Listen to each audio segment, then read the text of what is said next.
देखिए, वैसे तो ये डेड रबर था and from fans point of view शायद उनका इंटरेस्ट इस मैच में इतना ना बना हो जितना कि पहले मुकाबलों में था, मगर भारत के पॉइंट ऑफ व्यू से बड़ा इंपॉर्टेंट मैच था क्योंकि एक और मौका मिला उनको ऑस्ट्रेलिया में ऑस्ट्रेलिया को चैलेंज करने का, प्लेइंग 11 को ट्वीक करने का और फिर कंडीशन से एक्लिमेटाइज होने का, क्योंकि ये लंबा टूर, अभी बहुत क्रिकेट अभी बची हुई है। सो जितना ज़्यादा मैचेस खेलेंगे और ये तो मुकाबला जीते भी, उससे हौसला मिलता है और बहुत अच्छी परफॉर्मेंस आज देखने को मिली। असल में प्रॉब्लम इस सीरीज़ में भारत के लिए रही उनकी बॉलिंग, क्योंकि बहुत ज़्यादा रन्स करवा दिए बॉलिंग ने, विकेटें भी नहीं ली, आज ऑल आउट किया और उसकी बड़ी वजह यह थी कि बॉलिंग अटैक को ट्वीक किया गया और 3 नए बॉलर्स को इंक्लूड किया गया प्लेइंग 11 में। देखिए, जब आप बेंच को इन्वॉल्व करते हैं तो 2 चीज़ें हो सकती है, या तो वो बेंच प्लेयर्स जो हैं जब खेलते हैं तो बिल्कुल ही खराब परफॉर्मेंस दे देते हैं क्योंकि कॉन्फिडेंस डेंट हुआ होता है, उनको भी पता होता है कि थिंक टैंक का या विराट कोहली की वो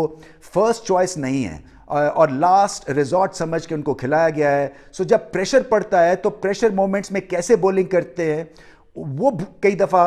बड़े सीजन बॉलर्स भूल जाते हैं क्योंकि एक रस्टीनेस आ जाती है आपके सिस्टम में। मगर इसके बरक्स दूसरी चीज़ जो हो सकती है वो ये कि आप अपने आप को उठा देते हैं और आप कहते हैं कि देखो, मुझे आपने ना खिला के पहले मैचेस में बहुत गलती की है, मैं ऐसी आपको परफॉर्मेंस करके दिखाऊंगा कि आप सोचेंगे कि हम इनको पहले मैचेस में क्यों नहीं हमने इनको खिलाया, क्योंकि ये हमें मैचेस जितवा सकते थे। और फिर आप अपने आप से भी लड़ते हैं कि मैं उस 12th मैन की कुर्सी पर अब वापस नहीं जाऊंगा क्योंकि मैं इतनी अच्छी परफॉर्मेंस दिखाऊंगा कि ये मुझे दोबारा से बेंच ना कर सके। और दिखने में आई ऐसी परफॉर्मेंस शार्दुल की तरफ से, बॉडी लैंग्वेज बड़ी स्ट्रांग थी, कंट्रोल दिया विराट कोहली को और एक रिजॉल्व दिखा, प्रेशर मोमेंट्स पे वो घबराए नहीं, चेंज ऑफ पेस भी दिखी, क्रॉस सीम बॉलिंग भी उनसे दिखने को मिली और बहुत अच्छे परफॉर्मर वो साबित हुए। इसी तरह से Kuldeep Yadav, chinaman googly, Australia के टॉप 6-7 बल्लेबाज जो हैं उनमें से 2 तो क्लियरली फंसते हैं चाइनामैन गुगली के खिलाफ क्योंकि एक यूनिक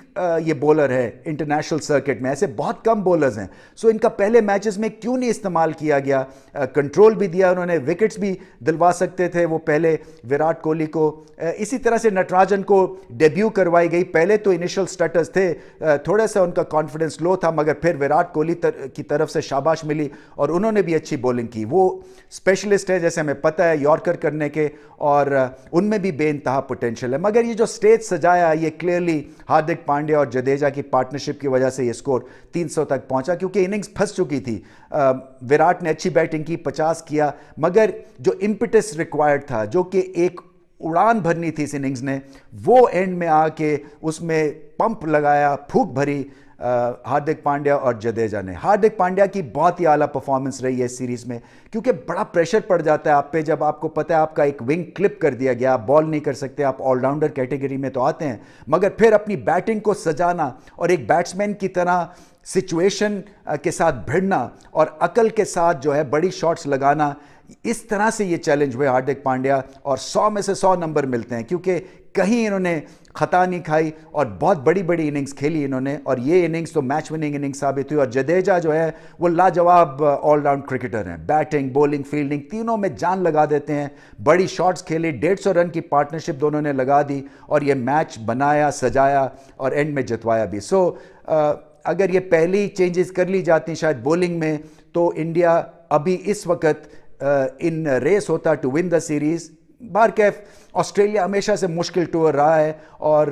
2-1 से सीरीज तो हार गए, मगर इस जीत से बहुत हौसला और कॉन्फिडेंस मिला होगा।